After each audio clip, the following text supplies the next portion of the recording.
Hi guys, Ian and Matt from Football Boots, and today we're asking the question, are Puma dead? By that we mean they're football boots. To answer the question we're going to have to go back in time. Bit of backstory, these guys are... So these are actually the Dazzler brothers, and a lot of you guys out there, you might not know that the Dazzler brothers, one went on to Adidas, is in Dazzler, Adidas, and then the other guy went on to Puma. So as brothers, they don't really get on, different companies, and obviously they're fighting for German supremacy. Yes, so Puma were a big company, they had a lot of big name players, they had the likes of Pele, Maradona, Eusebio, I mean these are massive names we're talking about here, Cruyff, like anybody who was anybody in football back in the 50s, the 60s, the 70s, they were wearing Puma leather football boots. It was all about Puma, that was where it was at. Fast forward and you're looking into like these, like the V range, like Puma's speed range at the time. These are the... So these are the V106 released in 2006, and these were the must-have boots. Nike and Adidas step aside. Puma was smashing it with their V106, and of course we just had a recent video. These were the first boots to actually feature carbon fibre sole plate, so they were setting a trend back in the day. Absolutely. So these are the boots that everybody was going for. Like they were just the best technology. Everybody wanted these boots. This is when Puma was still smashing it, even though we were a lot further forward in time. They still had these products that people really wanted. Then they moved on and they dropped their V series, and what they did was they brought out the Evo Speed, and they used like a combination of all of their different sports marketing that they had. So you had Usain Bolt, he was doing the running and the athletics, Alonso for F1, and all these designs just matched into the football boots. Ricky Fowler, then Aguero obviously for the Evo Speed, he was the big name there, all tied in together, and it worked out okay. It wasn't like a massive smash, but they were still in the game.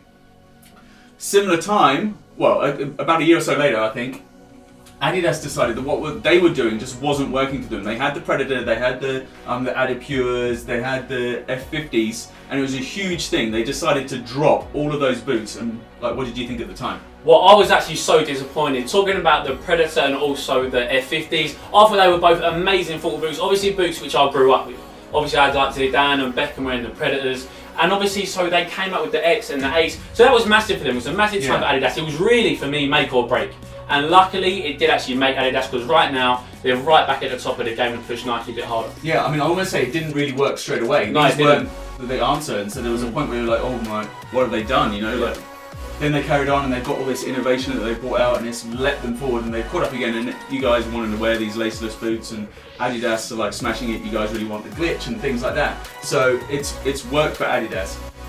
At the same time, Puma kind of went forward and they brought out the Evo Speed SLs, and they went for these super lightweight boots. They were pretty expensive, and the problem was they started telling people they were going to last 10 games. And they did literally last 10 games maximum as well, because they did break so quickly. Yeah, there was a little bit of an improvement in durability, but by that point everybody just thought there was these expensive boots that just didn't last. Yeah, for sure. So it was a big mistake really for Puma. It wasn't the way to go, and other brands have gone in a different direction. I think what we're seeing is the likes of New Balance, they're picking up more players and getting more contracts, and Puma are kind of falling behind. They had their player contracts as well, so they had Balotelli. Yeah, and I think for me, Balotelli, at the time when they signed him, I thought it was a really good thing to do, because he was such a name. He was obviously in the media quite a lot, maybe for the wrong reasons alongside the good reasons. But his performances on the pitch really let him down, and also let Puma down a little bit, because he wasn't cutting the mustard. He was an Evo Power wearer about scoring goals, but he wasn't scoring goals, and that was obviously a massive problem for the brand. Totally. I mean, they had some really nice ideas. They did a nice kind of newspaper print Balotelli camo with the Evo Powers, and that was like, it was all working really well, and then he just didn't score goals, and they kind of had their eggs in one basket almost with the Evo Power with him. The thing is, the Evo Power is actually a really good boot, so people didn't really ever kind of get tied in or appreciate it.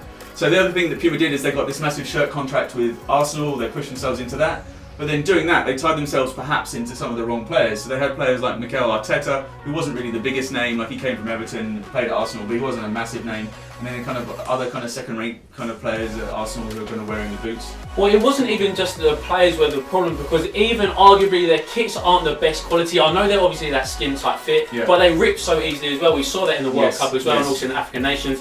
The shirts do rip, so Puma have actually tried to do some things a little bit outside the box, but they're not doing it as well as maybe they could do. So in and around this time, this is when Puma decided that they were going to focus more heavily on football. They'd been not doing as well in some aspects, and they actually used to do a lot of stuff with rugby.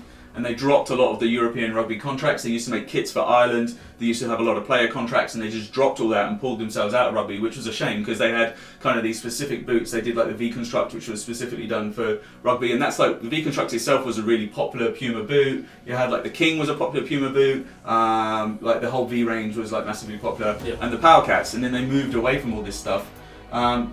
Now here's one of their players, Verratti, and there's talk about him moving away. So this is probably Puma's biggest problem right now. They don't have the massive names of Nike and Adidas, and also the ones they do have, like Verratti, who's probably their best player alongside Fabregas. He is now moving away. That's pretty much confirmed. He's not happy in the Puma boots. It might be because of the quality of the boot, or it might be because other brands are offering bigger contracts, which is pretty much how it is. The thing is, if they're not selling the products and they don't have the money to then get the players, then it's kind of all cyclical.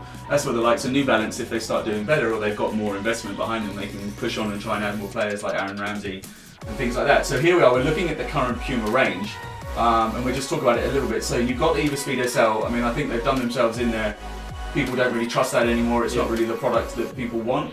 Maybe people are moving away from wanting this anyway. One of the things is they're kind of growing a little bit in collar height here a little bit. Obviously Evo Touch was the first time they've gone with a collar. Well, I mean, like when we break it down, we've got the EvoSpeed SLS, which I think the SLS model is actually a good lightweight speed boot. I think that's actually a good boot. We've got the Evo Power Vigor, which is probably one of the most underrated boots in the market. And then we've got the Evo Touch, and although it has a collar which I don't like, I think that leather upper is actually really good. So I think as a whole, they're three boots. I think they are good as a silo range, but firstly, they're not getting the player support. We keep saying it. But looking at Nike and Adidas, they've got players like Paul Pogba, Cristiano Ronaldo, Lionel Messi. We're talking about the top players in the world, and they've probably got 10 names for each of those brands, but Puma just can't compete with that right now. They don't have that same level of player representation. Yeah, that's true. So the question then is, what is going to happen with Puma in the future? We just don't know at the moment. It'd be really interesting to see like what they're going to do. Something that's a little bit interesting is they just brought out a re-release of the Super Atom. So this was back in like 1952. These were the boots with the first like screw-in studs,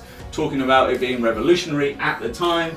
Now we've got the version brought out in 2017. It's a little bit strange, they're limited to 100 in the world. It doesn't really make any sense, but then why have they done it? What are they trying to tell us?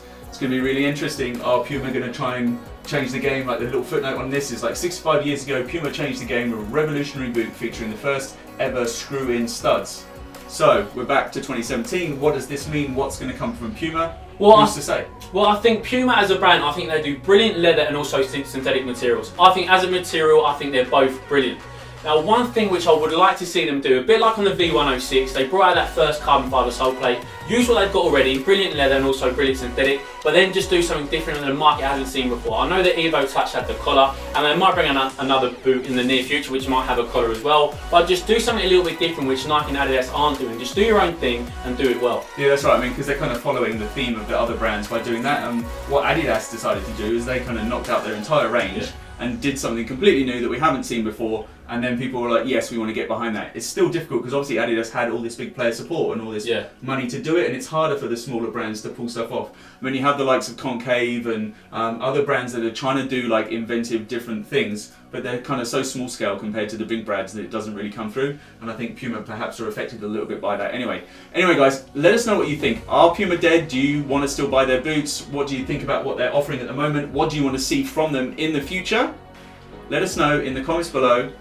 Until next time, go enjoy your football.